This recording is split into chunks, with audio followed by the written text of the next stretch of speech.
Welcome to John, your daily sports dump, where we plunge into the sports world.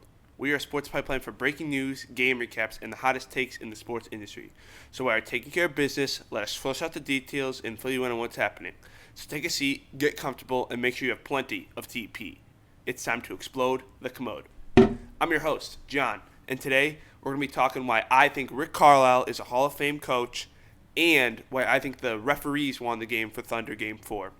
All right, guys.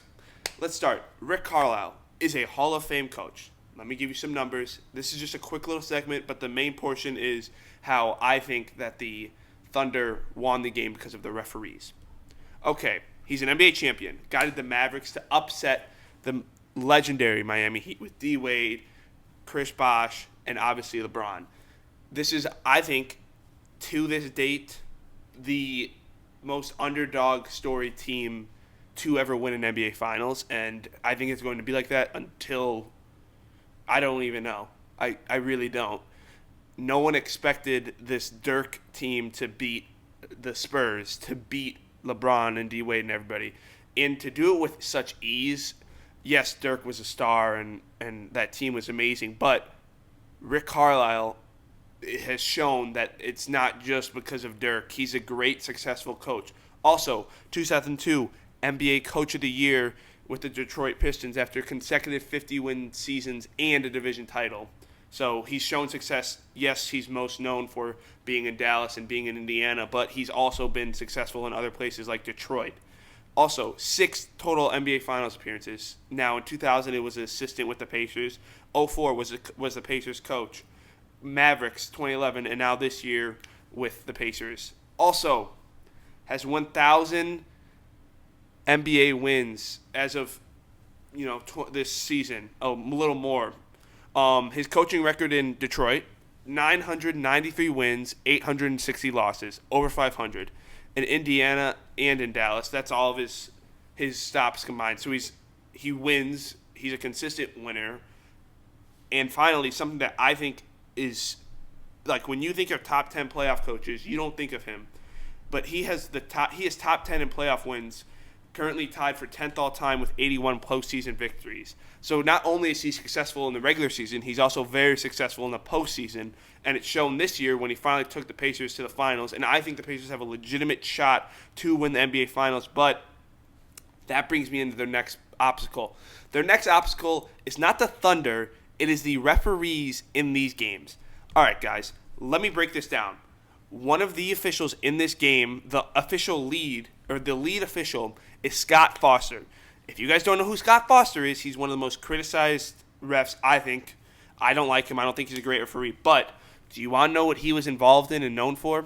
The Tim Donaghy scandal. If you guys don't know what the Tim Donaghy scandal is, Tim Donaghy was a former NBA official who was associated with the mob and would affect the outcome of games for the mob for their gambling. So you want to know who his right-handed man was? Scott Foster. Do you want to know what Tim Donaghy has come online and say? That the NBA would have called Tim Donaghy and his staff to go to games, to go to series, to officiate these series, to make them longer for the NBA. I don't think that's a coincidence that Scott Foster is still doing this garbage. He's an awful official. He has been in scandals involving literal point shaving and cheating of this game that we all love. I love the NBA Finals. And if we're having dudes like Scott Foster ruin these games over ticky-tack calls, multiple missed calls, SGA routinely used his offhand to push players to, like, most notably Aaron Nesmith pushed him, and then SGA hit a jumper. Another one, Lou Dort. I love watching Lou Dort and Alex Caruso play defense. Don't get me wrong. I think it is one of the most entertaining things to do. They are great defenders, great on ball. You see the amount of pressure they put. But the amount of stuff that they were getting away with in Game 4 is straight up criminal. Lou Dort elbowed and basically pushed Tyrese Halliburton on a free throw attempt, and it wasn't called. And do you want to know how they replaced that? They call a ticky-tack foul on Benedict Mathurin when he's grabbing Jalen Williams' wrist, which is a call that Mike Breen, not me, said that this is a call that is not called a lot, especially in a tight game like this.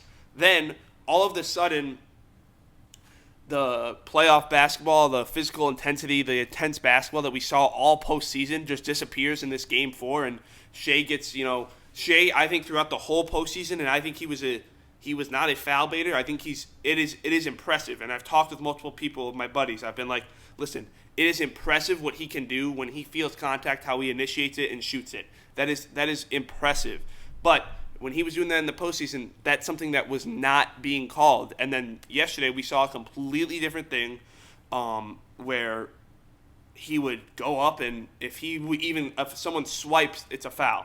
That's something that if I see that tonight, it's going to be the Thunder winning this series, just because of how the series has changed so much for them.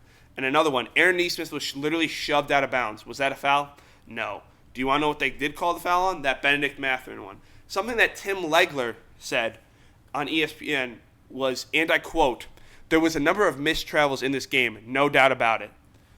So not only are they missing, iffy fouls, they're missing the most obvious rule that even I know. I'm not an NBA official. I know what a travel is. SGA did a push-off, dribbled, traveled, shot the ball. Did they call it travel? No. Bill Simmons on the Zach Lowe show. It was just an abomination. It was a typical Scott Foster weird stoppage, missed calls, calling touch fouls, then not calling somebody getting clubbed in the head. They had no control. If the officials are going to do this again, the Thunder are going to win this series. And I have buddies who are Thunder fans. I'm not saying the Thunder didn't deserve that game. Maybe they actually would have worked it. But a lot of people, including me, I really do believe that the reason why it was like that and it had that outcome was because of the fact of what Scott Foster did for them. He helped them. He gave them calls that normally they wouldn't get. And throughout this whole playoffs was the officiating. I had no problem with it. I love that the games were getting more physical. The teams are getting more physical. The games were more physical. You had to really earn your buckets. I love seeing low-scoring games. Now people will be like, "Oh, John, it was a low-scoring game." Yeah, but you can't. Some of these blatant missed calls are just. You can't defend that. You can't say, "Okay, we're not going to call travels. We're not going to call push-offs, but we're going to call a pushy when they pass the ball, a play-in pass foul where there's a bunch of grabbing going on. The refs had to go to the circle of the play where it began, and all the players are together, and talk to them. Guys, stop it. Don't push." And you call a foul on that?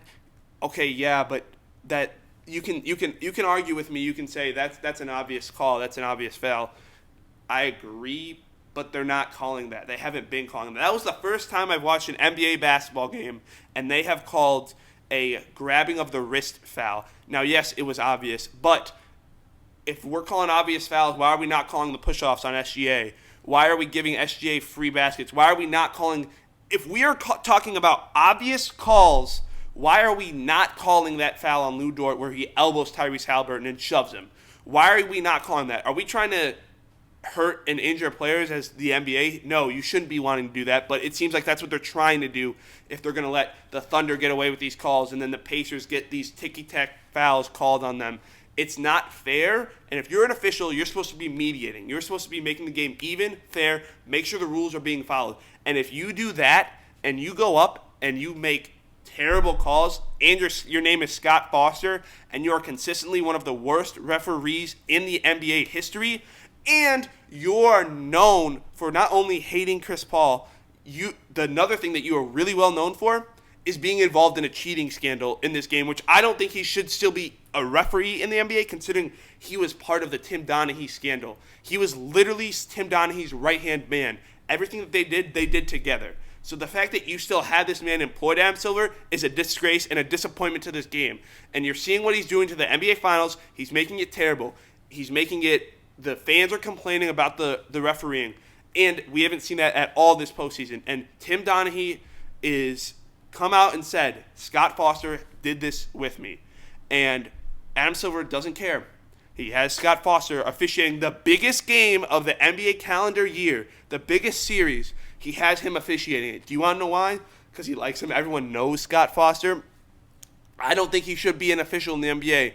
And until I'm proven wrong, which I won't be because this dude was a cheater, was point shaving, and blatantly makes terrible calls to favor other teams, it's something that I cannot stand for anymore. And yes, I know you guys are going to be like, yes, the Thunder might be the better team. Okay, yeah, sure, the Thunder are the better team. But it's a 2-2. It could have been a 3-1 series after that game. Pacers were up 10 with 2 minutes to go.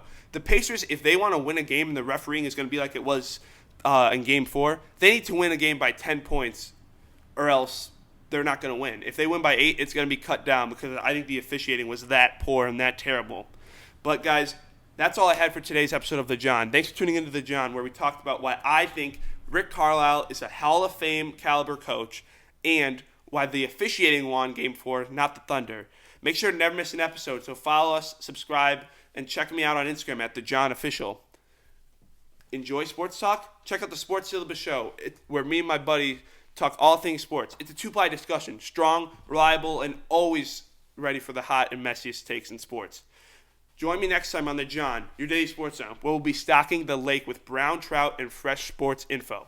Until then, keep your game face on and stay regular. This is The John, signing off. Don't nobody go in the bathroom for about 35, 45 minutes. Somebody open the window.